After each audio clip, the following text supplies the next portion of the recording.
Mwaramutse neza, reka tubanze tubasuhuze igitondo cyiza aho muherereye hose kuri iyi tariki ya 16 z'ukwa gatatu.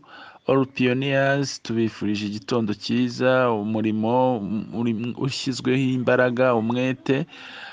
Hanyuma rero twongeye kubasuhuza tubabwira amakuru meza ahari ko ku bigaragara muri iyi poroje yacu dukomeje gukurikirana turi benshi.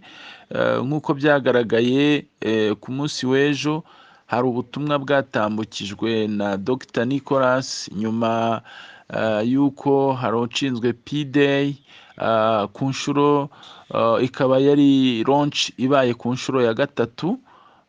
Inshuro ya mbere ni igihe bagaragazaga gutangira urugendo rwa PI, inshuro ya kabiri cyari igihe baronshingaga testnet, inshuro ya gatatu rero yari ejo bundi ku itariki 14 ubwo baronshingaga icyo twakwita new mining mechanism, bakanagaragazamo nyine ibyakozwe n'ibigiye gukorwa bindi.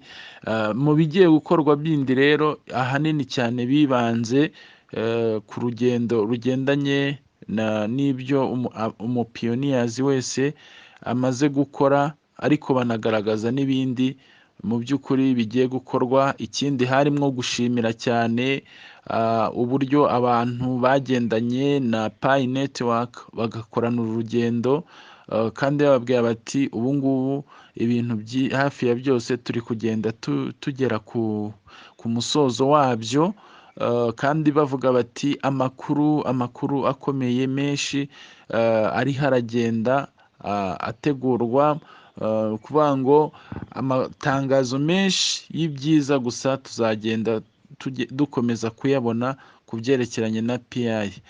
Rero bashimiye cyane byimazeyo abantu bose batangiranye na PI bagakomezanya urugendo kuri crypto and blockchain ya PI, bavuga ko ari urugendo rworoshye kandi rurimo impinduka nyinshi ku bantu bari kumwe nabo.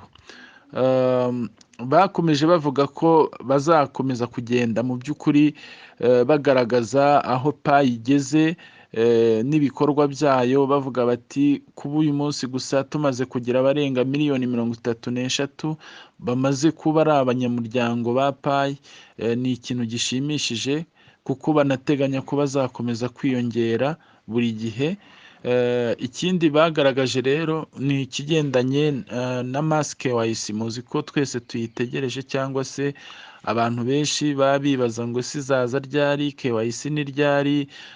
Mu by'ukuri bagaragaje ko urwo rugendo rwo kubona KYC nk'uko natwe twakunze kubivuga, ibyo twakoze byose ni rwo rugendo ruyitegurira, kandi ku bigaragara bavuze ko iyo yamaze gutangira inzira zo gufunguka, ku buryo tubyiteze neza ko mu gihe gitoya kitari cya kera tugiye gusanga twatangiye process yo gukora KYC ku bazaba barujuje ibisabwa, n'ubundi bizaba ari byiza kuyikora. Ikindi twavuga nanone, bagaragaje ko KYC nitangira hari abo bita aba validators mu makominote, ari bo bantu bazajya bagenda nyine bubahiriza kwemeza izo KYC.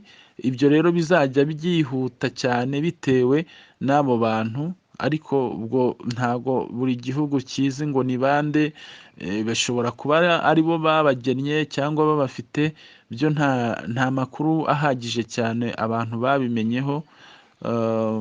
Kimwe cyo gusa banagaragaza ko bazaba bitwa aba validators, kuri bo ari abantu bazaba babibonera reward cyangwa se hari inyungu babibonaho.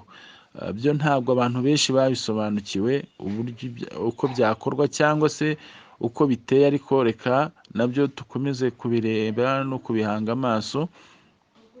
Ikindi cyagaragaye rero, murabizi ko abantu benshi bagiye bisanga rate bamayiningiraga ho yongeye yazamutse. Ejo twahoze tuyibaza tutese ninde wabonye ko byahindutse. Hari impamvu twabibazaga. Icya mbere ni ikigaragara ko nyine twebwe turasoma tukibagirwa, cyangwa se amakuru tuhabwa kenshi hari igihe tutayazirikana ngo tuyabike, ariko icyo twakundiye uyu mushinga w'abanyamerika ni abantu bari seriye, bavuga ikintu bateguye, bavuga ikintu bari bukore, bavuga ikintu bagaragaza ko bagishoboye. Ubundi iki kintu bari bakivuze na mbere yose, baravuga ngo guhera ku itariki 14 umuntu wese uzaba wakoze lockup izahita igira effect ako kanya kuri mining rate.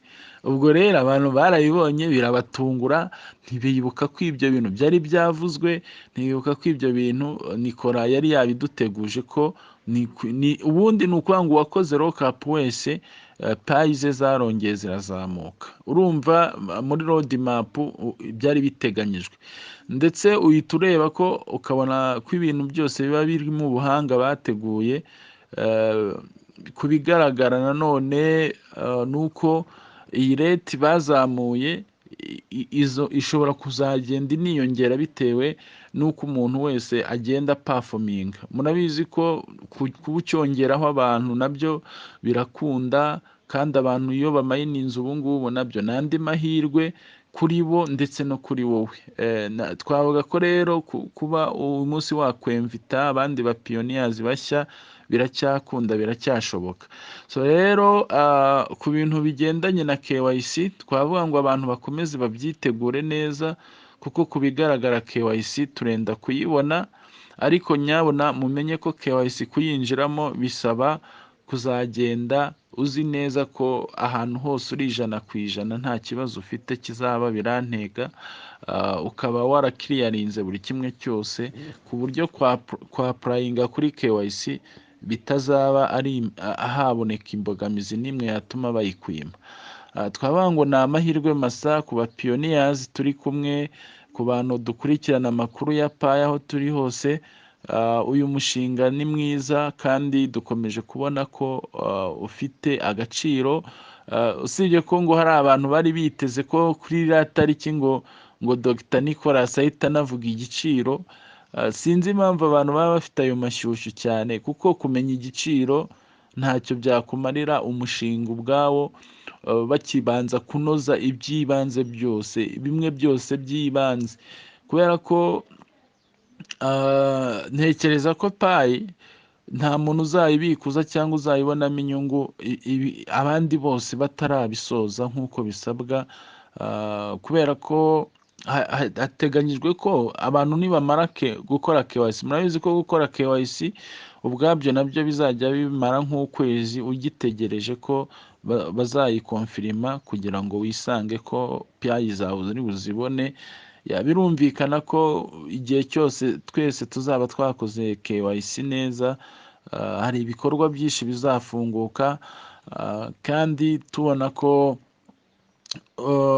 imishinga irimbanyije irimo ya masoko, irimo guhaha, irimo serivisi.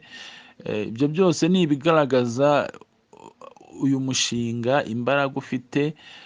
Twavuga rero ngo enjoy and enjoy ku bantu bariho bamayininga. Celebration zizo zizaba nyinshi, kandi ndatekereza ko umuntu wese azasarura aho yabibye. Mu by'ukuri imbaraga ukoresha uriho umayininga ni umusaruro wa payi utunze, imbaraga uriho ukoresha umayininga ni ishema ryawe uyu munsi n'ejo hazaza. Turabifuriza amahirwe masa. Ni OTC Group, tuba turi kumwe namwe kuri ya makuru menshi ashoboka, tuba dukomeza kugenda tugerageza gusasanura, dusesengura, kandi tunayashaka ngo tuyabagerezeho ku gihe, kandi ibyiza biri imbere. Ciao ciao, mwari kumwe na Olivier.